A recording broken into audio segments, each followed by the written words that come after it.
Hello दोस्तों, नमस्कार। कैसे हैं आप सब लोग।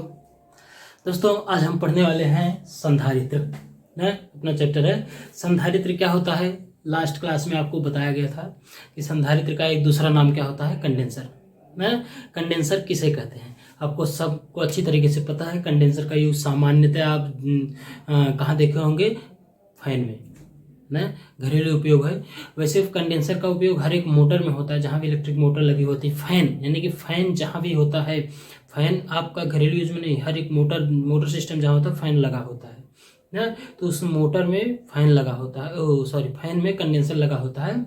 जो कि कंडेंसर का काम क्या है, जैसे आप देखें कि आप फैन की स्पीड जब कम हो जाती है तो हम क्या कहते हैं, भैया कि कंडेंसर बदल दी, स्पीड बढ़ जाए है। यानी कि कंडेंसर के बदलते ही आप देखेंगे तो फैन की स्पीड बढ़ जाती है। यानी कि ऐसा लगता है कि फैन जो है वह इलेक्ट्रिक से नहीं, कंडेंसर से ही चलता है। उसकी स्पीड कंडेंसर लगाने से काहे बढ़ जाती है, तो कंडेंसर लगाने इसलिए बढ़ती है क्योंकि कंडेंसर का काम यह है दोस्तों, कंडेंसर एक ऊर्जा के पैकेट के रूप में होता है जो अपनी संपूर्ण ऊर्जा को फैन के मोटर को दे देता है, और फैन उस पूरी ऊर्जा के साथ जोरों से चलने लगता है ना, जिससे ये जो फैन होता है उसकी स्पीड बढ़ जाती है। कंडेंसर चलता किस प्रकार है, यह तुरंत निरावेशित होता है। यानी कि जब भी फैन को ऑन किया जाता है, जो कंडेंसर होता है उसके पास जितनी एनर्जी होती है टोटल फैन को देता है, फैन उस स्पीड से चल देती है। उसके बाद क्या होता है कि उस कंडेंसर उस समय निरावेशित हो चुका होता है, जब तक फैन चल रहा होता है तो कंडेंसर जो है अपना फिर से एनर्जी एकत्रित कर लेता है, यानी कि चार्ज हो जाता है, और वह फिर से एनर्जी स्टोर करके रखता है। और ऐसा नहीं है कि कंडेंसर को चार्ज होने में या एनर्जी स्टोर करने में टाइम लगता है, तुरंत चार्ज तुरंत डिस्चार्ज होता है। यानी कि आप एक बार फैन बंद किए, फिर ऑन किए, फिर तुरंत बंद करके फिर ऑन करेंगे तो फैन उसी स्पीड से चलेगा। ऐसा नहीं होगा कि एक बार फैन आप बंद कर दिए फिर तुरंत चालू करें तो स्पीड कम हो जाएगी, नहीं, क्योंकि वह उसमें तात्कालिक क्रिया होती है, तुरंत चार्ज होता है तुरंत चलता है। तो देखते हैं हम इस संधारित्र को डिटेल में इसको पढ़ेंगे चैप्टर में। हमारा चैप्टर संधारित्र, इसमें पहला हेडिंग पढ़ेंगे हम धारिता, दूसरा हेडिंग इसका रहेगा विलगित गोली चालक की धारिता, यानी गोली चालक की धारिता। विलगित का मतलब होता है स्वतंत्र, अकेला। उसके बाद अगला हेडिंग रहेगा छोटी बूंद एवं बड़ी बूंद की धारिता में संबंध या तुलना, बहुत ही इम्पोर्टेंट है, इस पर बहुत क्वेश्चन बनते हैं ना, इसलिए यह वेरी वेरी आईएमपा, यह very very very very very IMP है ना। उसके बाद अगला आपका संधारित्र में संग्रहित ऊर्जा, जो हम कहीं की ऊर्जा एकत्रित किए रहते हैं उस ऊर्जा को प्राप्त करेंगे। फिर दो संधारित्रों को चालकता से जोड़ने पर आवेशों का पुनर्वितरण, आवेशों का पुनर्वितरण एक बार हम पढ़ चुके हैं इलेक्ट्रोस्टैटिक्स में। फिर नेक्स्ट हेडिंग रहेगी संधारित्रों के प्रकार, फिर अगला रहेगा संधारित्रों का संयोजन, फिर लास्ट रहेगा वान डी ग्राफ जनरेटर। ये बोर्ड एग्जाम में बहुत पूछा जा चुका है, ये भी आईएमपी है। संधारित्रों के प्रकार पढ़ेंगे, और संधारित्रों का संयोजन, श्रेणी क्रम समांतर क्रम संयोजन 2 पढ़ेंगे, मिश्रित क्रम भी होता है लेकिन हमको केवल 2 ही पढ़ना है। संधारित्रों के प्रकार 3 होते हैं, गोली संधारित्र, बेलनाकार संधारित्र, ठीक, और समांतर पट्ट संधारित्र, जिसमें सबसे ज़्यादा पढ़ा जाता है समांतर पट्ट संधारित्र। ठीक, तो आइए देखते हैं बारी बारी से एक हेडिंग हम पढ़ेंगे। ठीक दोस्तों, इसको मिटा रहे हैं, अब इसको नोट कर लेंगे ना, एक एक हेडिंग बारी बारी से हम पढ़ते चलेंगे, यहाँ से आपका चैप्टर कंप्लीट हो जाएगा। ठीक, चलिए।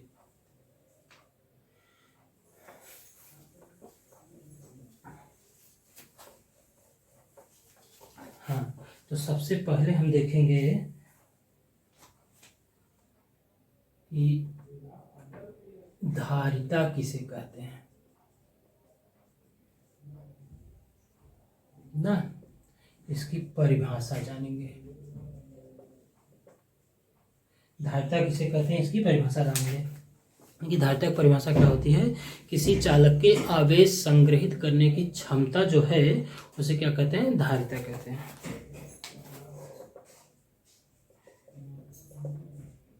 किसी चालक के आवेश संग्रहित करने की क्षमता धारिता कहलाती है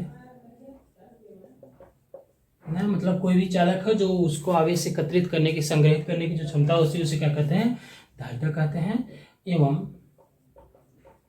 जिस चालक में जिस चालक में आवेश संग्रहित होता है, जिस चालक में आवेश संग्रहित होता है उसे संधारित्र कहते हैं। जिस चालक में आवेश संग्रहित होता है उसे संधारित्र कहते हैं ना। चालक में आवेश संग्रहित होता है उसे क्या कहते हैं? संधारित्र कहते हैं। ठीक, देखिए किसी चालक के आवेश संग्रहित करने की क्षमता, आवेश संग्रहित करने की क्षमता, औकात, पावर जो होती है उसे क्या कहेंगे? धारिता। और जिस चालक में आवेश संग्रहित होता है उसे क्या कहेंगे? संधारित्र। ठीक, अब देखते हैं धारिता का सूत्र क्या आएगा। कोई चालक है जिसकी त्रिज्या r है, इस पर कुछ आवेश है ना, तो अब इसका कथन क्या होगा? धारिता के लिए सूत्र क्या होगा? सूत्र ये होगा दोस्तों कि किसी चालक को दिया गया आवेश उसके विभवांतर या विभव के समानुपाती होता है। किसी चालक को दिया गया आवेश उसके विभवांतर के समानुपाती होता है, यानी कि किसी भी चालक को आप जो आवेश देंगे उसका विभवांतर का उसी आवेश के अकॉर्डिंग होगा। जितनी ज्यादा मात्रा में आवेश देंगे उतना ज्यादा मात्रा में विभवांतर होगा। ठीक, यानी कि हम कह सकते हैं Q समानुपाते V, Q समानुपाते V, समानुपाती चिन्ह हटाएंगे, Q equals to C V मिलेगा, C इक्वल्स टू आ जाएगा Q अपॉन V,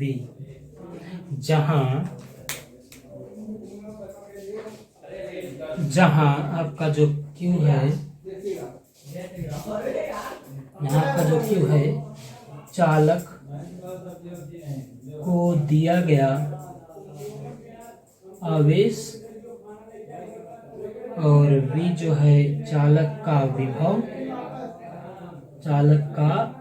विभव और C जो है चालक की धारिता।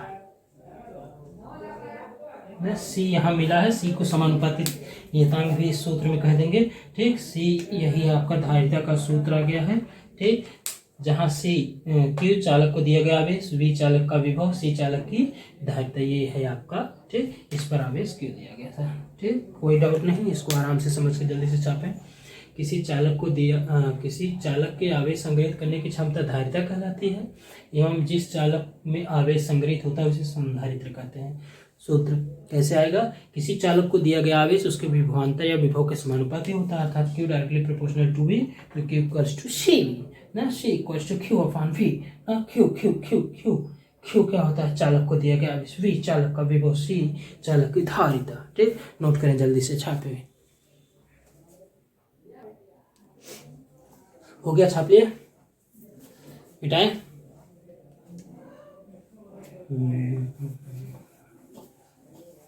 देखिए अगर वीडियो तेज लगे तो आप थोड़ा सा रोक करके नोट्स बनाएं, लेकिन लिखे जरूर, नोट्स जरूर बनाएं। ठीक, तो देखिए अब हम इसका देखते हैं कि मात्रक क्या होगा। मात्रक C equals to Q upon V, मात्रा निकालेंगे तो C इक्वल्स टू आपका, पहले हम SI मात्रक देखेंगे, SI मात्रक ना, भाई SI को देखते हैं तो क्या आएगा? C इक्वल्स टू Q का मात्रक कूलाम, अच्छा नहीं लग रहा है, हिंदी में लिखें COULUMB कूलाम बटे इसका वोल्ट, वोल्ट ना, इसी को क्या कहते हैं? एक फैरेड, फैरेड धारिता का मात्रक होता है फैरेड ना। बहुत C इक्वल्स टू कूलाम प्रति वोल्ट, यानी कि हम इसे यहाँ भी लिख सकते हैं, एक फैरेड इक्वल्स टू एक कूलाम प्रति वोल्ट, ऐसे ये आपका गया। उसके बाद CGS पद्धति, CGS मात्रक के लिए क्या कहेंगे? C इक्वल्स टू, आवेश का CGS मात्रक क्या हो जाएगा? आवेश का मात्रक CGS मात्रक जल्दी से बताएं कितना हो जाएगा? हम पढ़ा चुके हैं, आवेश का CGS मात्रक बताएं जल्दी से कितना होगा?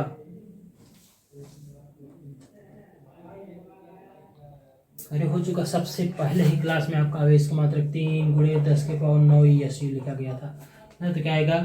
3 × 10⁹ ESU और विभव 1 वोल्ट बराबर होता है 1/300 ESU विभव है। तो देखिए फाइनली क्या आ जाएगा आपका C = ये सबसे ऊपर जाएगा ना, तो 3 × 10⁻9 × 300 ना बटे 1।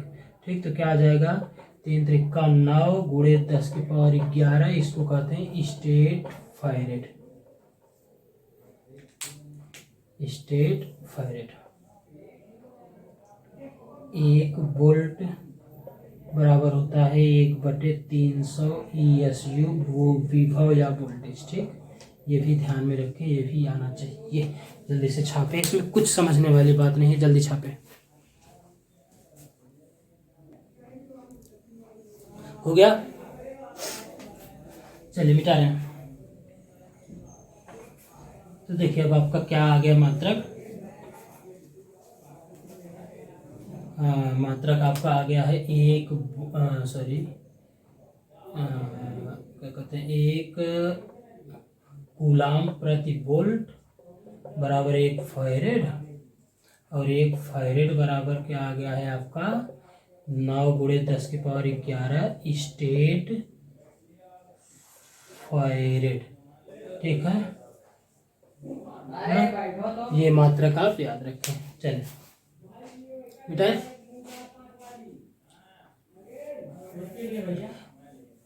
उसके बाद देखिए आपका अगला आएगा धारिता प्राप्त करने का नियम। धारिता प्राप्त करने का नियम स्टेप फर्स्ट। सर्वप्रथम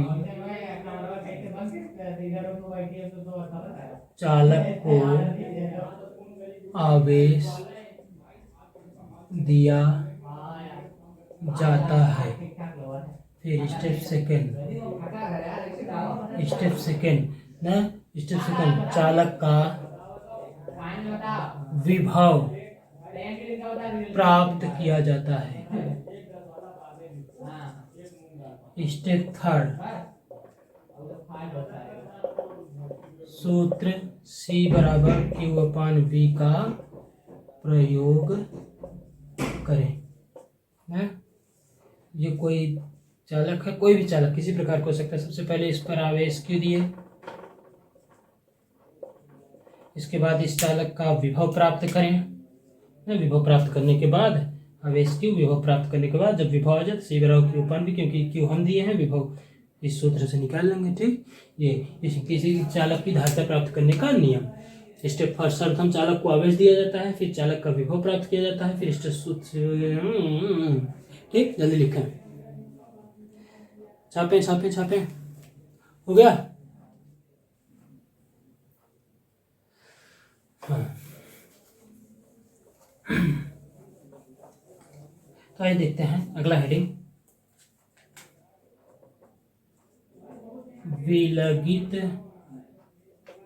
गोलीय चालक की धारिता। बहुत सिंपल सी चीज है, विलगित गोली चालक की धारिता। कोई एक गोली चालक है जिसकी त्रिज्या है बड़का R ना, कोई एक गोली चालक है जिसकी त्रिज्या है बड़का R, कैपिटल R। इसकी धारिता आपको प्राप्त करना है।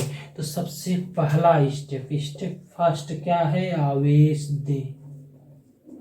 तो plus plus plus plus plus plus plus plus plus आवेश क्यों दिया हमने।